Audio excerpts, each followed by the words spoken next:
കണ്ണൂർ ഇരിക്കൂർ ഉപജില്ലാ സ്കൂൾ കലോത്സവം ഒന്നാം ദിവസം ഇവിടെ പൂർത്തിയാകാൻ വേണ്ടി പോവുകയാണ്. ഇപ്പോൾ ട്രൂ മീഡിയ കേരളയോടൊപ്പം ഉള്ളത് നമ്മുടെ വാസന്തി ടീച്ചറാണ്, ഇരിക്കൂർ AEO ആണ്. ഇപ്പോൾ ടീച്ചറോട് ചോദിച്ചു നോക്കാം, നമ്മുടെ ഒന്നാം ദിവസത്തെ മത്സരങ്ങളൊക്കെ എങ്ങനെ ഉണ്ടായിരുന്നു, അതോടൊപ്പം തന്നെ ഇനി വരുന്ന 3 ദിവസങ്ങളിലെ കാര്യങ്ങളൊക്കെ എങ്ങനെയെന്ന് ടീച്ചറോട് തന്നെ നമുക്ക് ചോദിക്കാം. ടീച്ചറെ നമസ്കാരം. നമസ്കാരം. അപ്പോൾ നമ്മുടെ പടിയൂരിനെ സംബന്ധിച്ചൊരു അഭിമാന നേട്ടമാണ് നമ്മുടെ ഈ ഒരു 4 ദിവസം നീണ്ടു നിൽക്കുന്ന ഈ ഒരു കലാമാമാകം. ഈ നിമിഷത്തിൽ ഇതിന്റെ പ്രവർത്തനങ്ങളൊക്കെ എത്രത്തോളം ഉണ്ടായി? ഇന്നത്തെ പരിപാടി രാവിലെ കുറച്ചൊരു തുടങ്ങാനൊരു വൈകി, അത് സ്വാഭാവികമാണ്, ഒന്നാമത്തെ ദിവസം. അപ്പോൾ പിന്നെ എല്ലാ വേദികളിലും പരിപാടി ഏകദേശം അവസാനിക്കാറായി. ഒരു വേദി ഒഴികെ മറ്റെല്ലാ വേദികളിലും തന്നെ ഏകദേശം പരിപാടി സമാപിക്കാനായിട്ടുണ്ട്. പിന്നെ മറ്റെല്ലാ വേദികളിലും കുട്ടികൾ നല്ല രീതിയിൽ തന്നെ മികച്ച പ്രകടനം തന്നെയാണ് കാഴ്ചവെച്ചുകൊണ്ടിരിക്കുന്നത്. അപ്പീല് ഇല്ല, അപ്പീൽ അങ്ങനെ നോക്കിയിട്ടില്ല, നോക്കണം. ഒന്നോ രണ്ടോ അപ്പീലിൻ്റെ പേരിങ്ങനെ പറയുന്നത് കേട്ടതല്ലാതെ അത്രേ വന്നിട്ടുള്ളൂ. അപ്പോൾ ഇനിയിപ്പോൾ ഒന്നാം ദിവസം കൂടെ കഴിഞ്ഞ് ഇനി അടുത്ത 3 ദിവസത്തെ ഒരുക്കങ്ങൾ, നാളെയാണ് ഏറ്റവും കൂടുതൽ തിരക്കുള്ള ദിവസം. അതെ.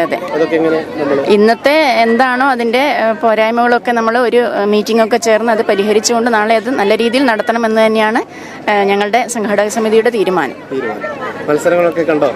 മത്സരങ്ങൾ പിന്നെ തിരുവാതിര മത്സരം കണ്ടു, പിന്നെ അതുപോലെ ഒപ്പന വേദി, അവിടെ എനിക്ക് പോകാൻ പറ്റിയില്ല. മറ്റ് രചനാ മത്സരങ്ങളുടെ വേദികളിലൊക്കെ പോയി. തിരുവാതിര വേദിയിലാണ് കുറച്ച് സമയം ഇരുന്നത്. ഇന്ന് 24 വേദികളിലായിട്ടാണ് മത്സരങ്ങൾ നടന്നത്. നാളെയും ഇതേ 24 വേദികളുണ്ടാവും? ഇല്ല, നാളെ 24 വേദികളില്ല, 15 വേദികൾ മാത്രമേ ഉള്ളൂ. ഈ പ്രധാന വേദി 3 വേദികൾ ഉൾപ്പെടെ 15 വേദികളിലാണ് മത്സരം നടക്കുന്നത്. ഇവിടെ വരുന്ന മത്സരാർത്ഥികളോട് ടീച്ചർക്ക് എന്താ പറയാനുള്ളത്? മത്സരാർത്ഥികളോട് പറയാനുള്ളത് നല്ല രീതിയിൽ അവരുടെ മികച്ച പ്രകടനം കാഴ്ചവെക്കുക. അപ്പോൾ മത്സരത്തിന് ഒരുപാട് എല്ലാ കുട്ടികളും പങ്കെടുക്കുന്നുണ്ട്. പക്ഷേ അതിൽ എല്ലാവർക്കും പിന്നെ നമുക്ക് ഉയർന്ന ഗ്രേഡ് കരസ്ഥമാക്കി ജില്ലയിലേക്ക് പോകാൻ സാധിക്കില്ല. പക്ഷെ അത് ആരോഗ്യകരമായ രീതിയിൽ, അതായത് കായികപരമായും കലാപരമായും അത് ഉൾക്കൊണ്ട് ആ മത്സരത്തെ നല്ല രീതിയിൽ നേരിടുക എന്നാണ് എനിക്ക് പറയാനുള്ളത്.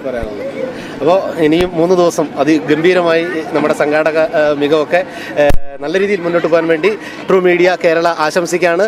അപ്പോൾ അല്പസമയം നമ്മോടൊപ്പം പങ്കുവച്ചതിന് താങ്ക്സ് ടീച്ചർ. ഓക്കെ.